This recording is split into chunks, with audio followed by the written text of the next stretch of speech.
Hi, I'm Julie Ross, And I'm Gregory Abbey. and you're listening to the Parenting Horizons podcast. Julie is a longtime parent educator and counselor. And Greg is an actor, writer, and director, and more importantly, a parent just like you. Through conversations covering a range of different topics, challenges, and roadblocks, we hope to give you a few of Julie's tools that might just help make parenting a little bit easier.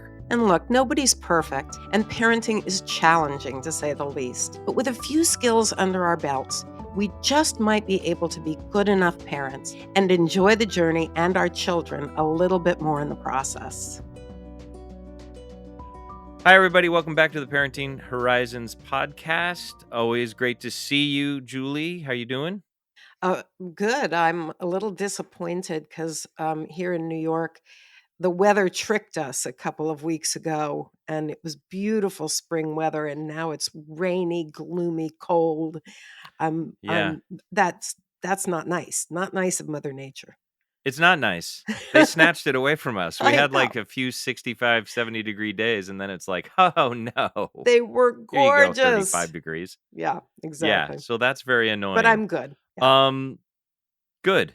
Great. It's great to see you as always. So today we are going to talk about conflict resolution, which is not, we've touched on this a little bit in our podcast, but today we have a guest that can really speak to this. We're joined by Karleen Savage today. So Karleen is an author. She's a seasoned parent. She's a TEDx speaker. If you have a chance, she's got an amazing TED talk on YouTube you can find if you search her name. Karleen has a master's in conflict resolution and negotiations, and she is a certified hostage and crisis negotiator. We have definitely never had one of those on our show. Karleen's also written a book. It's called The Confident Teen Blueprint, a parent's 30-day challenge to empower your teen. Karleen, thanks for being here today. Thank you. I'm very happy to be here. Appreciate it. Good. We're excited to have you. Before we jump into our conversation, can you just talk a little bit about your history, how you got to where you are today and what you're doing? Well, I always chuckle because how did I get here? How did I have 7 children? You sleep with somebody and you can't figure it out.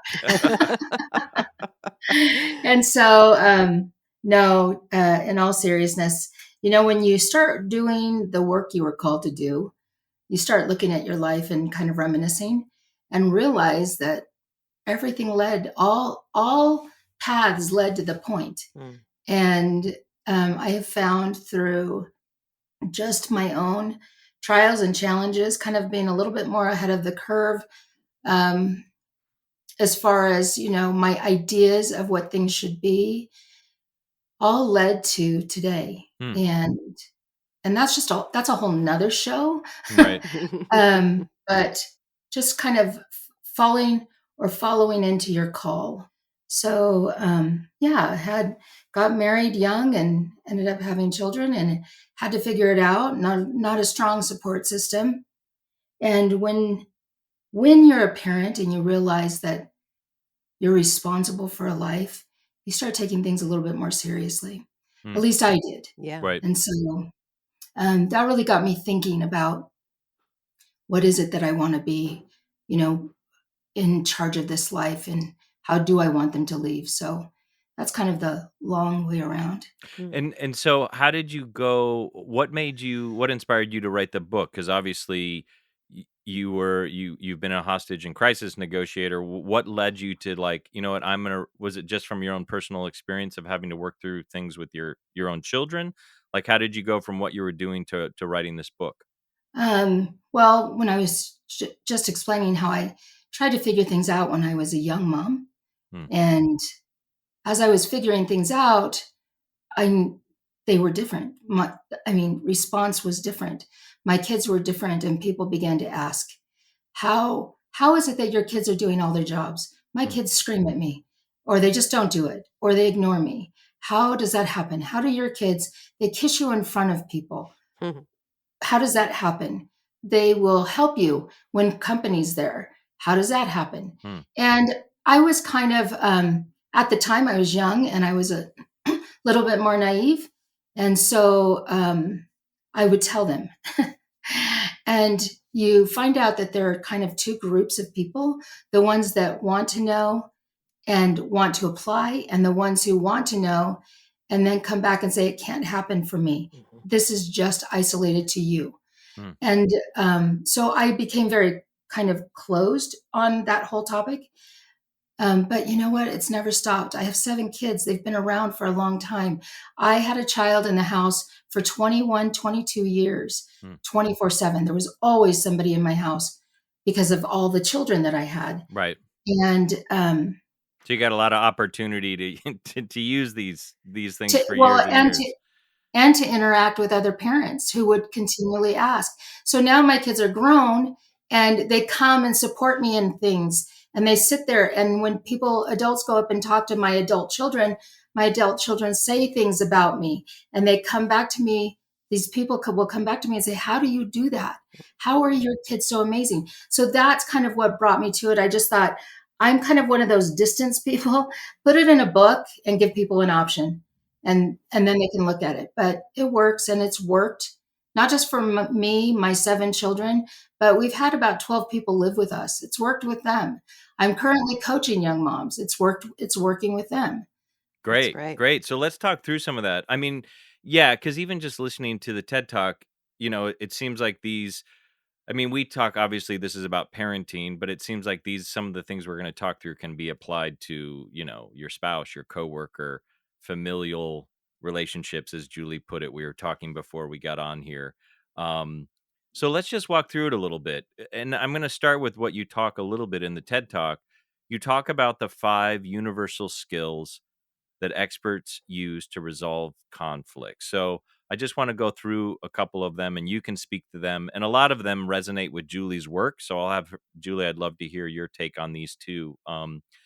So the first one is curiosity, which is something we've talked about on this show before. So when you're entering a conflict with your teen or anyone, why do you start there? What does that mean to you when you say curiosity? So it means, so a lot of people say, oh, to really work through a conflict, you have to be a really good listener. And I think that's only half true, or even 25% true. You have to be a good listener, but more than that, in hostage crisis in courtrooms, you have to be an exceptional learner. You Hmm. have to be a willing learner. That's the curiosity that gets you through conflict. So put me in any of those situations, and the first thing we're asking questions. Hey, how'd you get here? What happened? What are you hoping to see when this is all over? How would you like to resolve this? What's your ideas? We're asking because we want to learn about the other party. So if we just become exceptional learners, it diffuses a lot of the angst, the tension, because if you're truly going in to learn, you kind of remove some of the other stuff. Just like if you were going in to learn a hobby. I was going in to learn how to do a painting, I'm not going to go in criticizing the instructor. I'm not going to be looking at your stuff and going, well, this is lame. You're not going to do that. You're going to walk in, you're going to be completely open. And that's a curiosity in conflict that is a little bit more difficult to do. But if you look at it in the terms of learning versus Yeah, Mm. listening, just listening, it changes the game. Yeah, that makes Julie, can you sense. speak to that? I mean, what it sounds like to me as you're describing it, it just sounds like it's active. It's like you said, as opposed to just sitting and listening, you're actively trying to do something, which is like, am I really hearing? Am I really learning something? Julie, you talk about curiosity all the time. So, what resonates for you? Well, I mean, I just love the way Carlene described curiosity, that it is going in with a learning mindset. Because I completely agree. I've talked about listening for years, but people find it difficult to listen without judgment and criticism because we have our own little script that's going on about what we're going to say back. So we're listening, but we're not really listening. So I love this idea of going in with this mindset of let me learn more, and that really defines the concept of curiosity. I think that's great. You know, Before we move to the next one, what do you do, Carlene? Because as you're both talking, I'm just kind of thinking. Certainly, in a scenario with your teen, the idea of being showing up and being curious, and really actively listening and trying to learn and asking questions if the teen is upset, you're in this conflict. But even in your partnership or even in your marriage, like you have your own feelings coming up, right? So what do you do? I guess let's stick to a situation with the child. Like as a parent, if you have your own point of view, and Julie, you can speak to this too, because I think someone could feel like I'm constantly just in the listening. I'm listening, even a parent. Like I just show up and listen and I want to be present and I want to make sure they're acknowledged and acknowledge their feelings. But my gosh, I have my own feelings about this. I have my own anger or upset. So is it a take turn? Because you don't want to be like Julie said, you don't want to be just waiting for the person, the child or the spouse or whoever to finish. So then, oh yeah, well, here's my side. So Mhm. how do you do it so both people, even a parent, wants to be heard as well? I don't know. Does that make sense? How do you deal with that?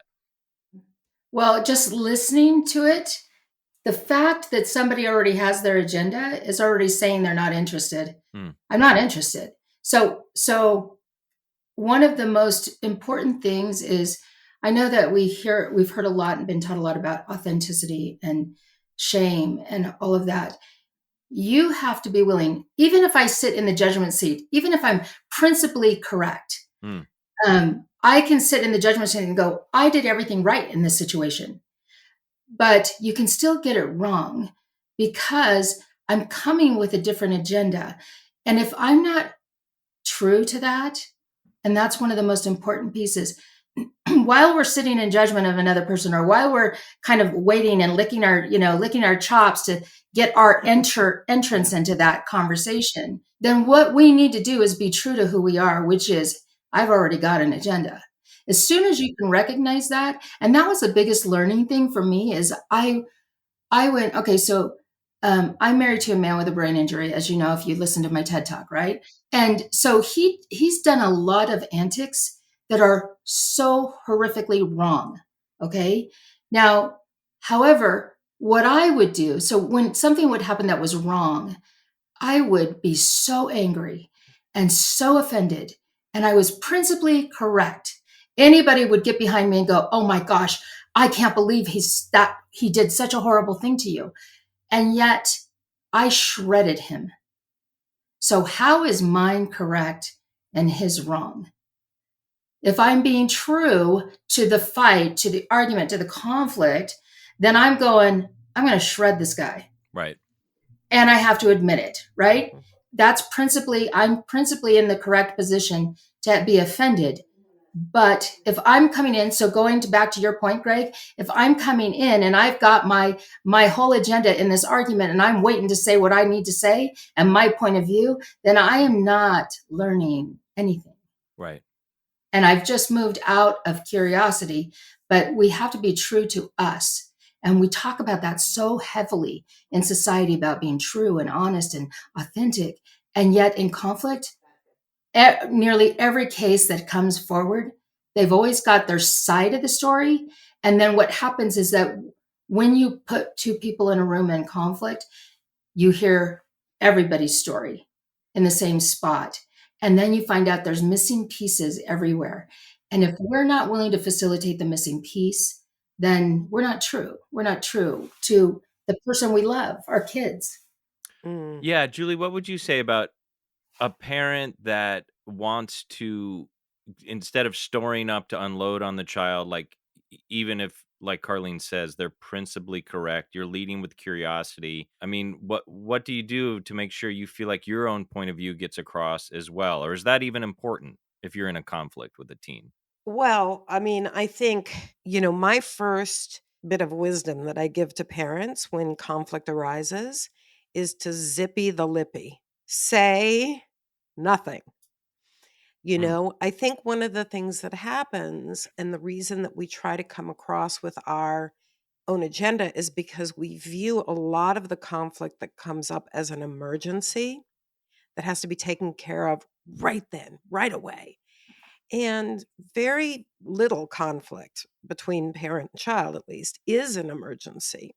I imagine that hostage situations are a bit more emergencies than this, but with kids, we have an opportunity to take our time to figure out how to respond, how to listen, how to lean in with curiosity, how to figure out what's going on.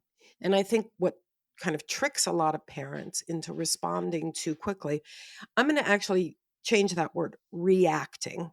I think reaction Hmm. is really a lot of the problem, because instead of being responsive and taking our time and thinking about, how can I respond to this situation, we just react.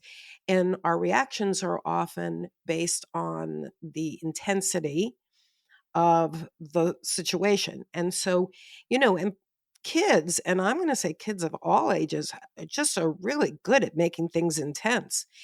From a toddler who drops their ice cream cone and they're like, "Ah!" and they're all crazy. That's so intense, and it's an ice cream, to the teenager who says, "I got this, go away," slams their door. We react with the same intensity. And so Zippy the Lippy allows us to take a step back, to say, listen, this is not a call to 911. There's no blood here. I have time, particularly with older kids, you have time because they have, longer memories. I have time. How can I de-escalate this instead of Hmm. adding fuel to the fire? Karleen, what do you mean when this is the second one you said their attitude? So 5 universal skills you use to resolve conflicts. When you say their attitude or your attitude, what do you mean by that? In a nutshell, it's a willingness to be there, a willingness to help, a willingness to hold the space without fixing the problem, Hmm. without fixing it. We can look at a toddler. They're starting to walk. Do you fix it, or do you stand there, hold the space, put your arms out, don't touch them, and then when they fall, you catch it, or when they fall, you're there.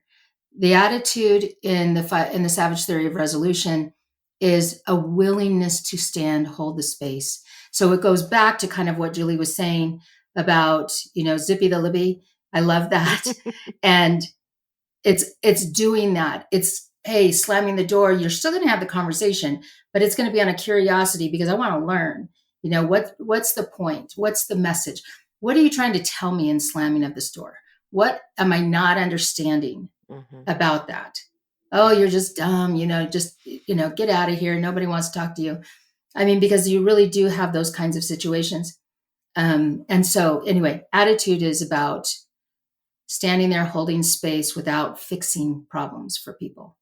And I think one of the conversations that are less noticeable these days is, if we are being the parents we should be, we are the ones that are going to love them the most out of everybody on the planet. Hmm. So the place that they should feel the pain, the place that they should make the mistakes, the place that they should challenge authority should be in the home. Right. You want them to challenge authority. You want them to slam those doors. Imagine what's going to happen to them if they go to school and do that to a teacher instead of to the parents. And then nobody talks them through it. Somebody just has reaction after reaction, accountability after accountability. I want them. Now, my kids, we didn't go, I mean, believe me, we had our challenges. but the thing is that my viewpoint was, I'd rather you do it here, mess up really bad, so that I can stand here, because nobody is going to care about you out there the way I will care about you here. I just have to get out of my own way. Parents need to get out of their own way and understand the job is not the friendship. The friendship comes from doing and honoring the kids, your children, as human beings. That's where the friendship comes in. So I think we miss those conversations, and we're trying so hard to alleviate and remove every ounce of pain when our teenagers are going through, friendship arguments and boyfriend breakups or girlfriend breakups or, sexual orientation discussions. I think that's the stuff that we're facing. And parents are trying to go, no, you're not going to feel any pain. I'm going to take care of this. Right. When actually we should hold the space. just hold the space for them. I Mhm. love that. I do Julie, I mean, too. you talk about that. Isn't Julie that about if you allow, because I love what Carlene's saying about in a safe environment, they can feel all these emotions, even the tough ones. And that isn't that about how a child separates from a parent too? Isn't that part of the natural growth as a teenager? And I love this idea that ideally you're creating this freedom in your relationship with them, that they can get mad, that they can push back, as opposed to sort of tapping all that down. And is that connected to like a natural growth that should sort of happen as a separation from the parent?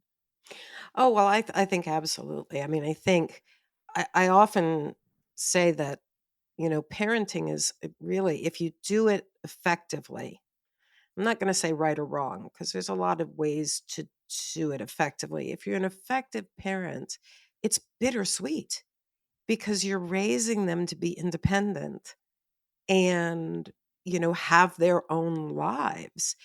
So fixing things for them essentially hobbles them. You're putting,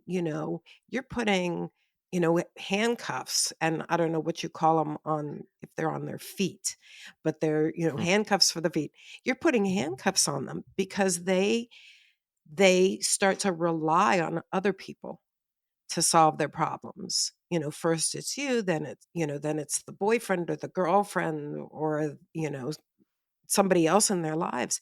And that diminishes their problem solving capabilities and Right. it diminishes their self esteem. They don't feel capable because somebody's done Mhm. it for them their whole lives. And I see a lot of parents of young adults for whom that has happened. And these young adults are floundering, for lack of a better word, because they know that they want to be independent. They're struggling to be independent and different from their parents, but they don't know how to solve their own problems because they've never been allowed to solve their own problems. I once heard somebody say, maybe I can't remember who it was, but that, our job as parents is not to be the cruise director on a ship, to make, oh, every day is a glorious fun day with shuffleboard and smooth sailing. Our our job as parents is to let them learn to sail the ship themselves, not to be their cruise That's so director. Yeah, it sounds like, Carlene, this is also about, and you talk about this a little bit too. All of that stuff is also about building self confidence and resiliency in the child, right? Carlene, is that part of what you're doing when you stay open to that, conflict and pushback and all of that stuff? Yeah, and I really enjoyed what Julie was saying about that whole thing because it's amazing to watch a young person grow in confidence as you walk them through Mhm, their challenges. mhm. They become confident by default Yeah. when they can see it. So I'm working with a mom. She's 23. She's 23, and she put bruises on her oldest son's face. Mm, Right? She's a good woman, but she was stretched, and she made a bad decision. And so she put bruises on him, on his face, and so, but she has another one. So we got the oldest one out of the house, and it was her decision. I happened to be in the middle of this, and so I said to her, "What do you think? You love your child. You feel horrible about this. What do you think is the best thing for him now?" And so we walked through that because it's curiosity, learning, right. and so she made the decision. I think he needs to be with his dad, Mm. and I said, okay, well then make them, you need to make that move. Again, not removing her pain. It would be really easy if I just did it, right? But Right. I didn't remove you need to make that move. And so, but the thing is, I've been working with her for almost a year now. And to watch her today, she said, and she's got her youngest boy is 14 months. And she said, oh my gosh, she called and she said, I told my son I was talking on the phone. He was starting to act up, and I said, "Sit down on timeout." And he did it. He just sat right down. all of a sudden, her eyes, this is what happens. Now imagine being able to start it when they're a year old versus 20 something, Right. right? And the confidence that builds. And so now she's at a point where she's going, I cannot believe the difference that's happening. He is so much. To know our boundaries gives us freedom, liberation. We understand when we cross the boundaries, there's going to be something else on the other side. We may not know what it is, but it's going to happen. In her situation, it was a drastic situation. But to hear her now, and just to give this woman, this good woman, credit, she is having her neighbors come and ask her, how do you get your son to do that? Right. It's amazing. That is an example of just by default, when you walk through the conflict with people, how they rebuild and find their own strength, resilience, endurance. And just for her, she's got a magnificent, she sees herself in a whole new light. That's great. It is. You have 7 kids. So, I mean, the other thing that occurs to me is that, I mean, each of them's different, right? I mean, so what can you talk to that a little bit? Is it about, because I'm sure there's this general framework, but I'm assuming you have to be attuned to each kid's personality, obviously, right? I mean, Yeah, absolutely. right? Because they all have different personalities. So I'm sure it's shifted depending on which child you're dealing with, Karleen. Right. The framework doesn't change, but the delivery, the things that you say in the book, I talk about your mantras, and mantra is a little bit different than an affirmation. Affirmations are a little fluff. We've kind of diluted them in society. Mantras are more of what you would say at a dinner table, what you would say in the morning as they're getting ready, what you would say leading into a tough talk. To Right? yourself or to the child? To them, To to them. your child. Right. Yeah. When you're having a hard time. Greg, I forgot your question. Tell me that No, again. that's okay. I want to, just that how it shifts from child to child. But Oh, I'm curious about this mantra thing, that it's sort of a cue for both of you, you mean, that you can bring up? yeah. When you're wanting to have a tough talk, now you use it all the time. So if my mantra, and the other thing is that if we're doing the parenting the way we should be doing the parenting, and just in my opinion, you look at every weakness as a strength. Most parents look at their children and go, oh, they do this and it just drives me batty, right? Where I would look at them and go, oh man, you have such a sneaky way about you. But I would sit there and go, oh, it's brilliant. Oh my gosh, how did you figure that out? How did you work around me and do that? And you look at that as the opportunity to build. So, for example, one of my kids is okay. So, in the societal terms, he can be really dishonest. In my terms, the boy is stealthy and brilliant at how he does that. Just brilliant. And so when I would see it, when it would come to surface, when something would happen, like he would break the sprinkler head when he was cutting the grass so that he didn't have to cut the grass. Right. Brilliant, right? You break the sprinkler head. Oops, the lawnmower did it. So sorry. And there's the water shooting everywhere. So now you can't cut the grass. Brilliant. So in a tough conversation, mantras, what it would be is, and we could take any situation, it would be, hey, Greg, I got to talk to you. Number one, I want you to know that no matter what, I love you. No matter what you tell me, I don't care what it is, I'm going to love you at the end of this, but I've got to have a talk with you. Your teacher called. And this is my son that plagiarized. He plagiarized a worksheet. The teacher calls. We find out he had his sister, copied it from his sister, and they were a year apart in school, copied it from his sister, turned it in. She got a F. He did not. Right? Brilliant. How did you do that? It's like, this was your idea. You went and talked to your sister about this. Brilliant, right? So it was like, Greg, I got to talk to you about something. I got a call today. Now, understand that no matter what, you and I are on good terms, but you have got a gift, and holy cow, but it didn't show up well. I got a call from your teacher. This is what happened. You plagiarized your sister's work. Tell me how that happened. How did it happen? Hmm. Well, I did this and did this, and then he'll minimize a few things like teens do, and discount a few things and do that kind of thing. And oh, mom, you're making a big deal of it. And I'd say, regardless, there's consequences here. Right. And then you walk through the consequences, you explain all that. But then mantras are what I led with. Hey, Greg, I have to talk to you about something, but I want you to know I'm going to love you, because that was my overarching philosophy. My overarching philosophy is they will know they are loved. So I lead with that mantra to support that.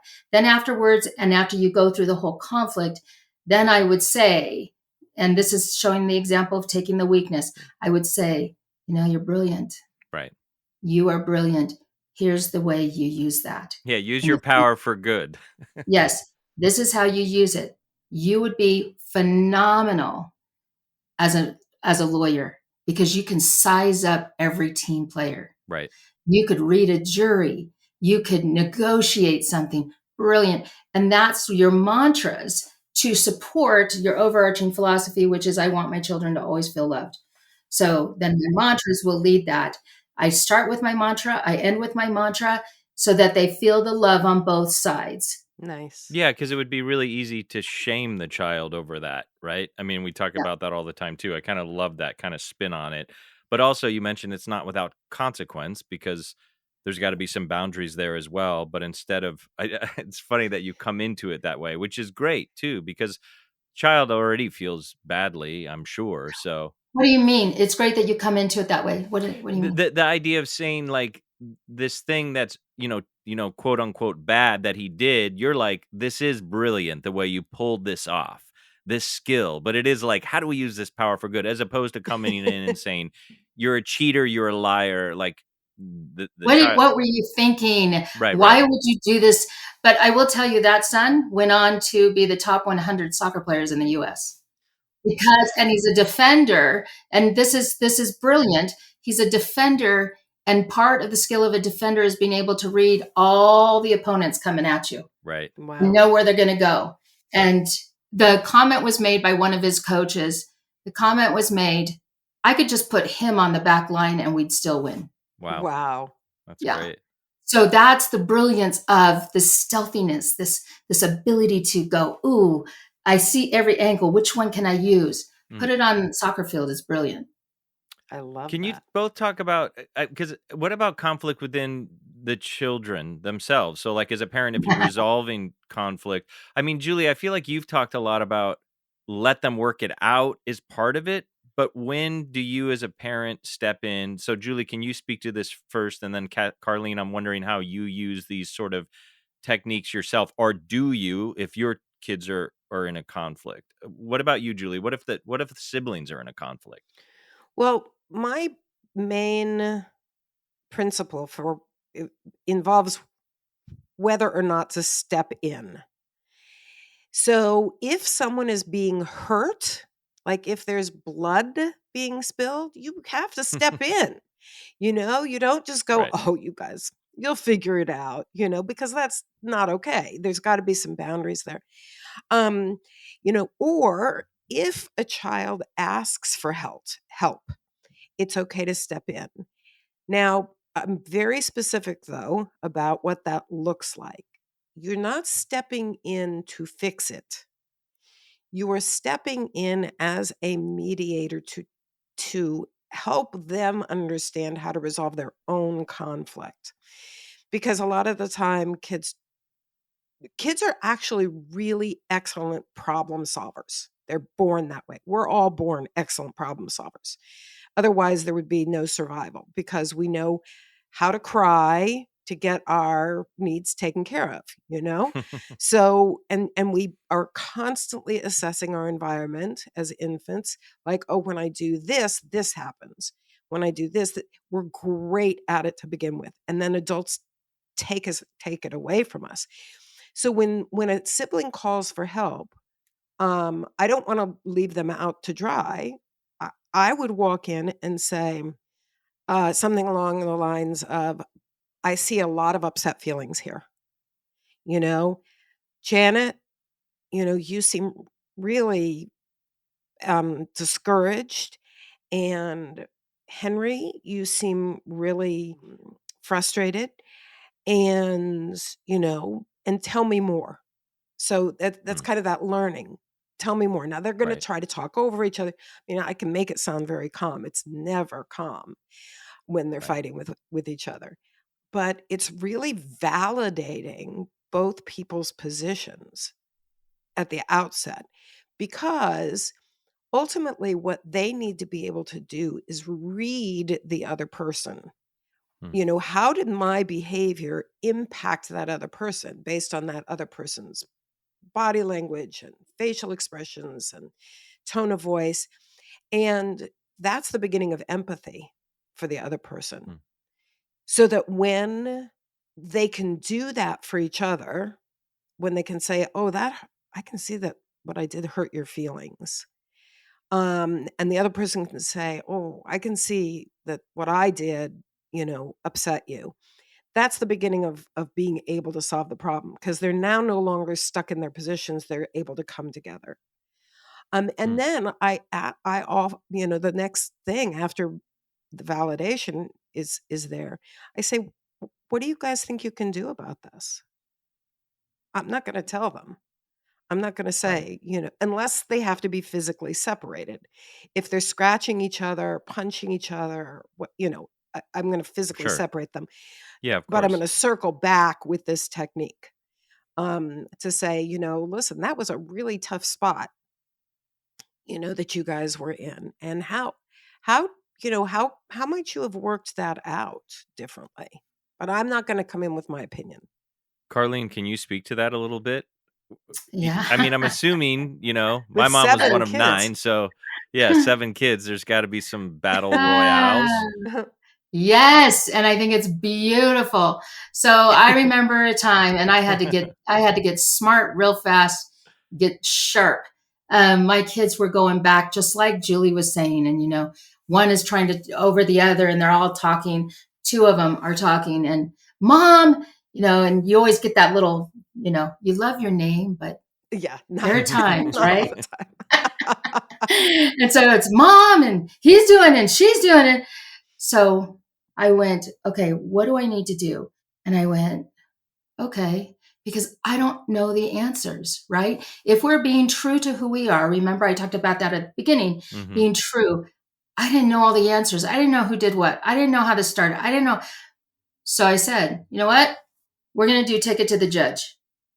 Well, what's that? Oh my gosh, what is take it to the judge? I said, I'm the judge. And here's the deal. And I thought, I have always been one that believed in mediation long before I knew what it was or if it even existed. And I was always one to bring people into the room and say, okay, you tell your story, you tell your story. And then, because it's hard to lie about the situation when the other person is standing right there. Right. Mhm. And so it's a self accountability that will happen automatically. Well, she did this. No, I did not. You're lying. Then it's like, okay, what are you going to do? So I did this thing called take it to the judge. And I said, you need to present your side of the story. You present it. You need to explain it. And if the other person is if you're telling wrong, if you're saying something wrong, the other person gets to take note and address that. Mm, So if you did something first, you need to say you did it first. If you were responding to them, you need to say it. And I started this when, gosh, decades ago, but when they were probably in this particular situation, 8 and 9, right in there, 9 and 10. mhm. And I thought, oh my gosh. And so I allowed it. They came with their stuff. And so when they came, it was beautiful to watch because then they got true to who they are. And isn't that what we want? We want them to be true to who they are. Right. Say it like it is. Feel it like you feel it. Explain it like you need to. And I saw that this was building their own ability to present Mhm. under pressure. Mhm. Watch people approve, disapprove. Try and present to an adult when you're a kid, the authority figure versus not the authority figure. Mhm. That I saw at the time as something that was so needed for their life. Mhm. They need to know how to talk to the teacher, principal, whoever it is, they need to know how to disagree. They need to know how to explain their side, express their points, Right. prove their position. They need to know how to do all this. And so as I watched it, you would see some of the points were wrong. And then they'd go, yeah, you're right. I did it first. You're right. And it became a brilliant thing. Yeah. Interesting to see them as adults now, because they really struggle watching other people, because they said, Mom, why don't they just tell the truth? Why don't they say what it is? And we've always been raised that way. So it's hard in their relationships, as like what Julie was saying, you use the tears, you use a little bit of manipulation to get what you want. You try to angle instead of just saying, hey, I want to go to this movie. Right. Right. So anyway, I hope that answered the question. Yeah, definitely. I love Take It to the Judge. That's Take hilarious. it to the judge. Well, I also just, as you're talking, it just seems like, an opportunity to figure out how to articulate your feelings, but again, in this kind of safe environment, where you're in your home, that then you can take out into the world. What do you think about Take It to the Judge, Julie? I love it. I mean, it makes it sound like a game or a TV show, and I think that's very appealing to kids. I also like what Karleen left out, because Take It to the Judge is different from what a lot of parents do, which is become judge and jury. And when we become judge and jury, we issue edicts and sentences, right, for the kids. And that doesn't help the kids work it out. Take It to the Judge is really take it to this, supposedly impartial person who has the ability to listen to both sides, but also encourages you to be truthful in front of the other person with whom you've had the conflict. So I think that's really great. It's a mediation process ultimately. Yeah, it was. And I'm going to insert right there, Julie, is that what would happen is that it would become irrelevant. What would become more relevant is, how is that person going to tell their story and have it align with mine or not align with mine? How am I going to make sure I'm being heard? How is my point going to get across? So it's almost by default, they would see the truth in what happened, and I would have to do very little. Then it would be a situation where all I would do is summarize, which you do in mediation. So this is what I'm hearing. It sounds like you did this, and then this happened. You didn't like that, but so you did this. You didn't like that, so you did. And then they go, yeah. And then they look at each other and go, oh my, and just move on. Sure. So that's another thing that automatically happens by default. Yeah. Well, I also think just in the acknowledgement, because what came to mind as you were just saying that is, I think also in the acknowledgement of their feelings. Again, that sort of active curiosity listening where you're saying that summarize. I mean, they try to teach that in couples. Like if you're in a conflict with your spouse, like, okay, if your spouse just shared this, repeat back to them to make sure that you heard them correctly. I think Right. this is what you're saying. Because I also think what dissolves a lot of that stuff as well is just being heard. Like, hey, I mean, Julie, you've already said that. It's like validating the upset, validating the feelings. But I also like, okay, as being the judge and Take It to the Judge, you're saying, okay, Dave, I think what I hear you saying is this about what happened. And making sure that the child or the spouse or the office worker is going, yeah, that is. Or, you know what? I think that's mostly it, but there's also this piece as well. Because we all feel like, I mean, everyone just wants to be heard. So even if you're just acknowledged, I think that can, because you even said, Karleen, then they can sort of go off. It's like, all right, you said your piece, you said your piece. Can we, as Julie said, find what do you guys think? I love that too. Like, again, it's like resiliency. Like, what do you guys think? As opposed to saying, okay, I've decided. What do you guys think? How do we solve this? How do we figure this out? Yeah. That's great. But before we finish up, I mean, we've touched on a lot of it. I will say, like in some of these universal skills, the ones I didn't mention, but I feel like you've already kind of talked about. But, when you say master listening is a universal skill for resolution conflict, is that still this idea of like, instead of just sitting there listening, it's the act of learning, it's the act of like really trying to understand what the person's saying, Karleen? Like when you say Yeah. master listening as a skill, what do you mean by that? It's more about story mapping. Hmm. So yes, you go through those things, you're curious, but what happens in conflict is people talk in sound bites, bullet points. Mm. And so what we need to do if we're mediating, if we're trying to facilitate resolve, you need to fill in the gaps. So it doesn't go from I saw my boyfriend to he broke up with me.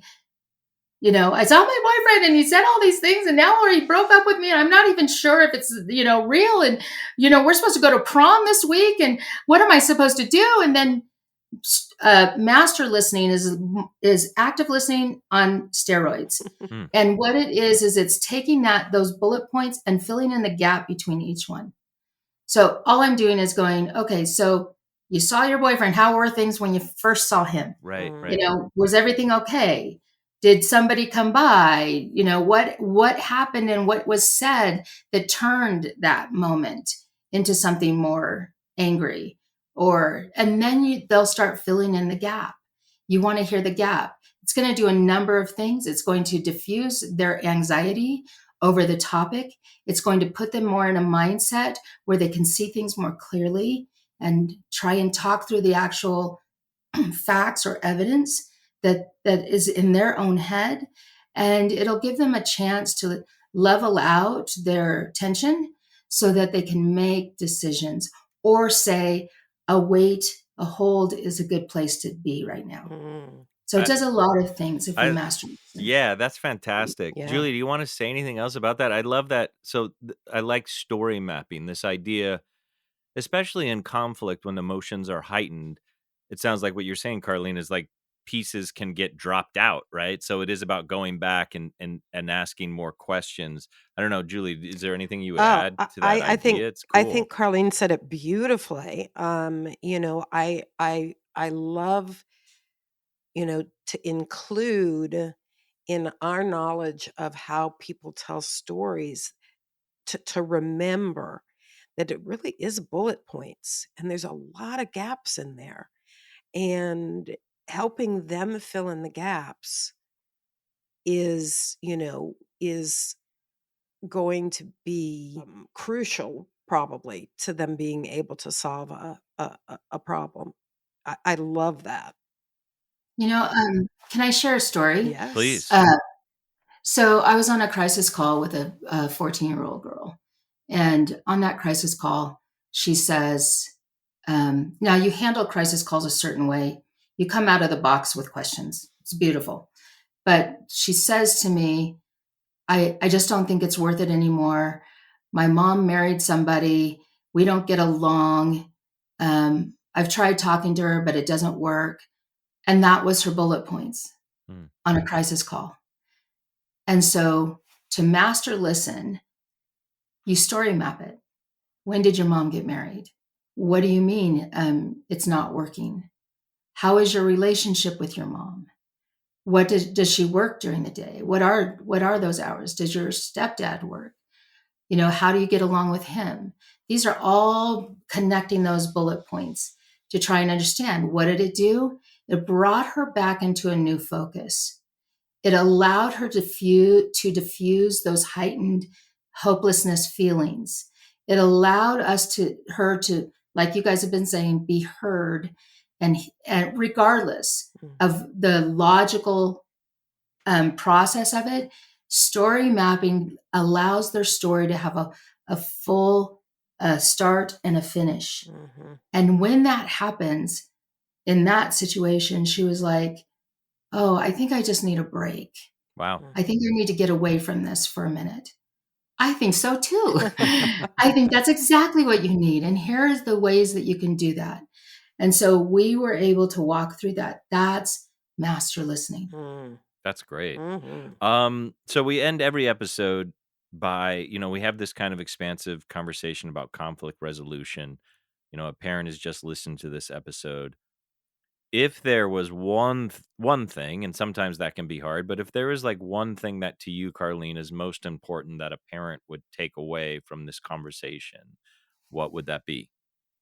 Instantly that comes to my mind, and I wasn't prepped on the question. So instantly what comes to my mind is understand you are the right parent for the job. Mm. Just know you are the right parent.